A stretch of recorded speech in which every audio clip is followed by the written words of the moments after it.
வந்து முஸ்லீம் ஸ்டைல்ஸில் நாங்கள் எப்படி பண்ணுவோமோ அதே மாதிரி தான். எண்ணெய் காஞ்சிருச்சு, அதனால் வெடிக்குது. 3 ஸ்பூன், அது கணக்கு வந்து 3 ஸ்பூன். கொஞ்சோண்டு கொத்தமல்லி தழை. ஒரு சாப்பாடும் சாஃப்டாக இருக்கும், மட்டனும் சாஃப்டாக இருக்கும். இங்கே பாருங்கள், தக்காளி 3 அப்போ பார்த்து போட்டுக்கலாம். ஏன்னா 1 கிலோ மட்டன் 1 கிலோ அரிசிங்கிறதுனால 2 ஸ்பூன் தாராளமாக போடலாம். இப்போ நாங்கள் போட்டு ஒரு தாளிச்சோம் இல்லைங்களா, அதை எல்லாமே அரைச்ச பிரியாணி மசாலா தான். அரிசியோ அந்த குவான்டிட்டிக்கு ஏற்ற மாதிரி 4 சொம்பு தண்ணி பாருங்கள். மட்டன் நல்லா வெந்துருச்சு. இப்போ நம்ம அரிசி போட்டுக்கிறோம். வச்சுருக்கேன் ஒரு எலுமிச்சம்பழம், சும்மா கரெக்டாக லெவல் வட்டி வச்சுருங்க.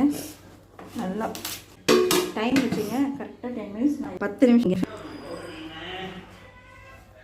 மட்டன் வந்து எப்படி பூ மாதிரி வந்துட்டு பார்த்தீங்களா, நான் குக்கர்லேயே வைக்கல. ஏதாவது காரம் உப்பு எல்லாம் சூப்பர். இப்போ சர்வ் பண்ணது தான். இங்கே பாருங்கள்.